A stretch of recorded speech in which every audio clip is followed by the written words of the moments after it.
My name is Mallory Baio, and this is my assignment 1 for our folk dance class at Queens College for the fall 2020 semester.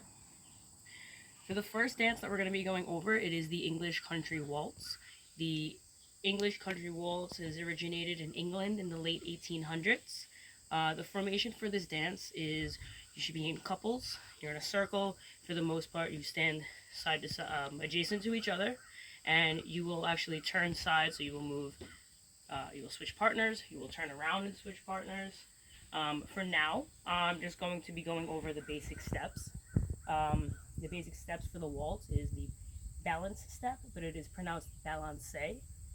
And the style for this dance is a 3/4 rhythm with a moderate tempo, and this is meant to be in a conversational type dance.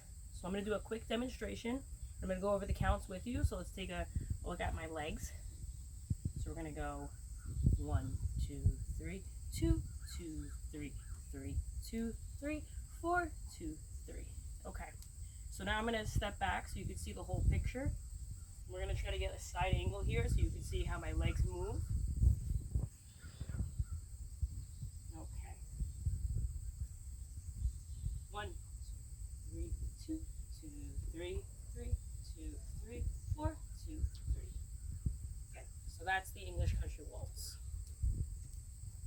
Alright, so once you have mastered or you think you have the grasp of the balance step, remember it's forward, backwards, forward, backwards. It's 4 movements, and then after that you usually pivot step or you step side to side. So again, we're just going to go over a quick pivot, keeping your foot down. You're going to turn the body. So you're staying and twisting on one leg, turn. Okay, now let's add this into the balance. So balance with a pivot. 1, 2, 3, 2, 2, 3, 3, 2, 3, 4, 2, 3. Here is when you pivot.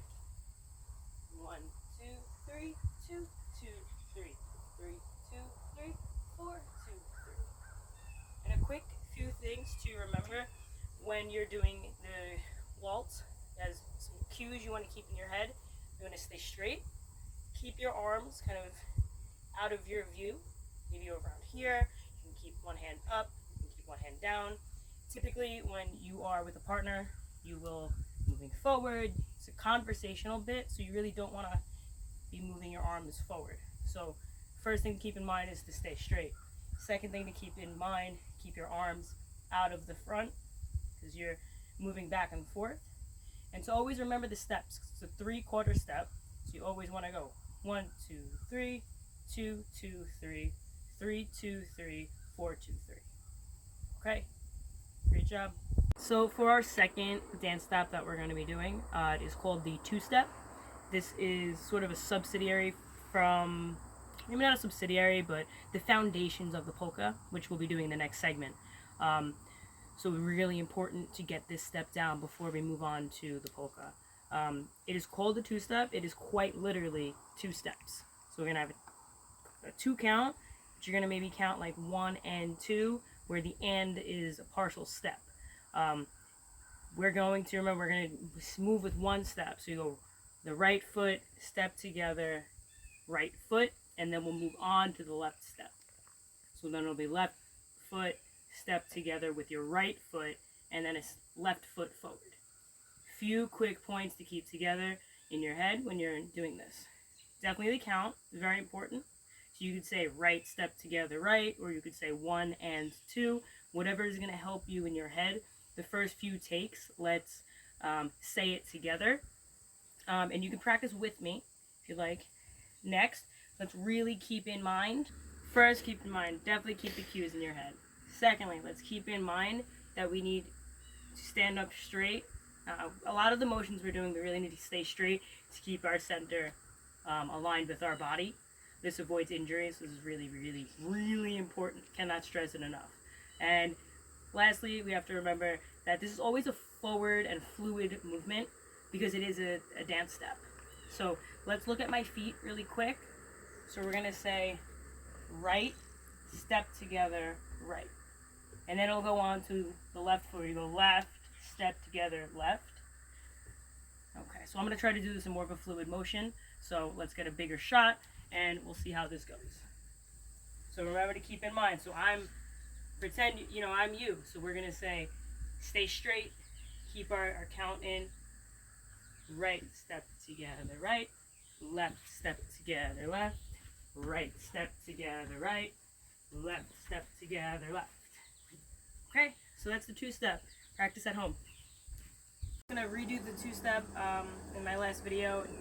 I don't think I was fluid enough, so I'm not going to count in my out loud this time. It's probably going to be better for me to not count out loud. I'm going to do it in my head.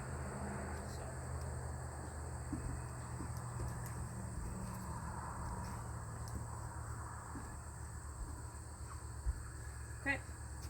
For our third and last dance for the assignment, we're going to be going over the polka. The polka follows right after the two-step. You're really just adding a hop and you're moving a lot faster. So we're going to try to do that. I definitely have difficulties doing that, but that's okay. You have to always remember that it always takes practice to really get our main goal, which my main goal would be doing the polka, and I have been practicing for many, many, many days. Some quick fun facts about the polka. We originate in Germany in the late 1800s, similar to around the same time frame as the waltz in the late 1800s. This formation is in a threesome circle, and we face counterclockwise. For me, this is counterclockwise, and we're holding hands, right? And when we say counterclockwise, we assume it's a circle, so we're moving in a circular motion, so you're going to be holding hands, and you're going to be going through. The style here is a 4/4 rhythm. It's a lively tempo. Like I said, we are moving very quickly. The polka, we're just going to do a couple basic steps. First, we want to remember that it is a social dance. First part that we're going to do is it's like a gesture. So we're going to look at my feet. It is heel, toe, but this adds like a hop to it. Again, keep your hands, I don't know, I'm going to throw them here so I don't move them. Nope. This foot, you want to keep straight, your left foot. So you're going to go heel, toe, heel, toe. So that's like the gesture movement. And now we'll get into the polka. So the polka teaching cues that we want to keep in our head when we're going is hop, step, together, step. So it's the same as the two-step, you're just adding hop. And now we'll remember a hop is when you jump up with one foot and you land on the same foot. So that's a hop, and it is a little bit quicker. So hop, step, together. Wrong. Try it again. Hop, step, together, step. Hop, step, together, step. Hop, step, together, step. Hop, step, together, step. Hop, step, together, step. Hop, step, together, step. Hop, step, together, step. So that is hop, step, together, step, which is the basic part of the polka.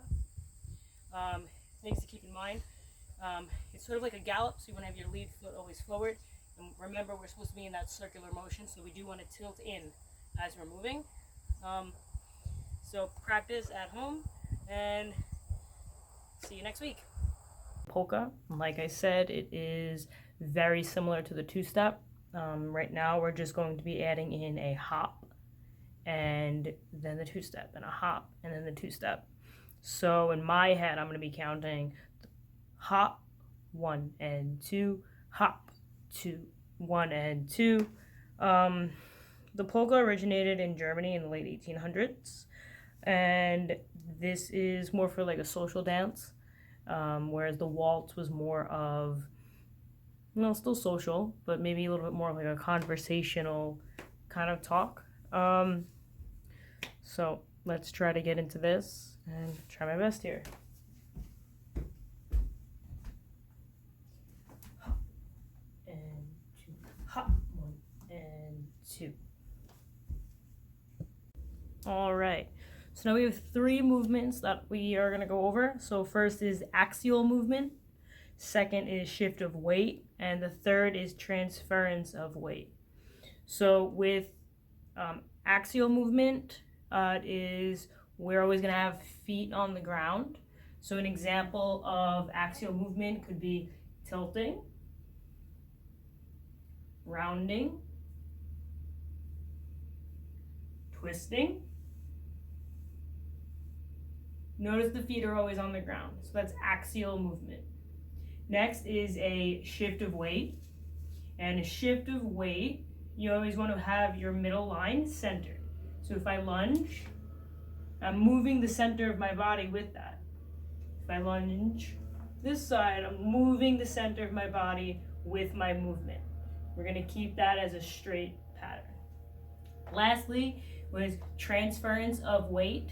And that's quite literally when you're going to transfer weight onto different sides of your body. So we have that with walking.